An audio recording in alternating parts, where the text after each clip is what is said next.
Miela Jolanta, praėjusią savaitę taip gražiai vertino kauniečiai metų kaunietės titulas. Kaip jautiesi ir ar planai kažkokie pasikeitė?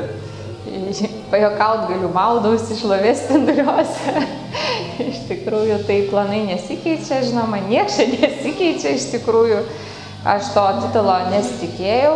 Aišku, buvo man didelė staigmena, kai grįžau iš užsienio ir kad aš iš viso išrinkta vėl į finalininkės. Pati, ko gero, balsavau turbūt už Beinarytę.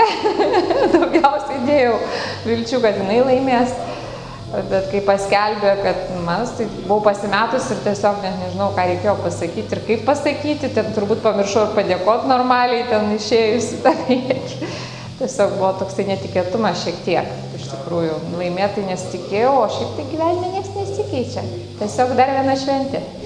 O kažkokias naujas iniciatyvas planuoji? Miestiečiai laukia pas tave tavo tam tikro impulso, kuris pasimato mieste įvairiausiamis formomis. Tai, matai, pas mane yra toksai fiziologinis sutrikimas, aš visą gyvenimą kažką statau ir darau. Ir jau kaip padaryta, tai ir kaip ir neįdomu. Tai mano vyras juokauja ir vėl statybos.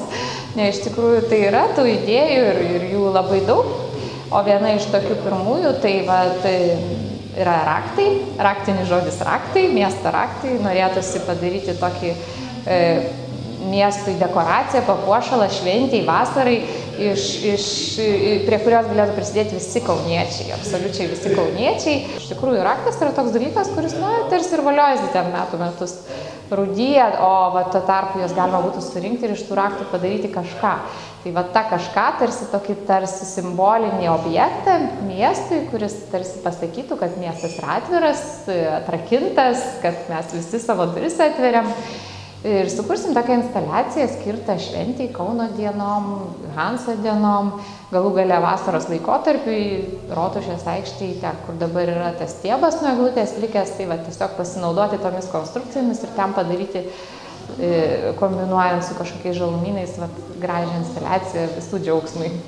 Jolanta, ar tu tiki tuo, kad kauniečių iniciatyvos, pačių kauniečių iniciatyvos gali pabudinti miestą naujam gyvenimui?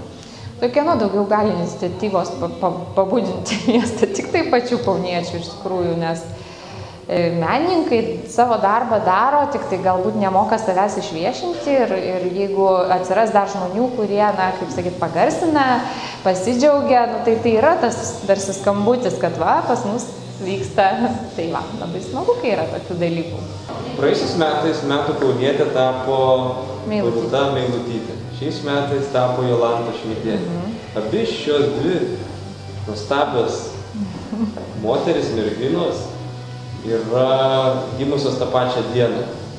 Ar čia nėra kažkokio sutapimo? Čia, žinokit, viskas iš kosmoso, nes iš tikrųjų tai yra Pempės diena, tai yra Juozinės.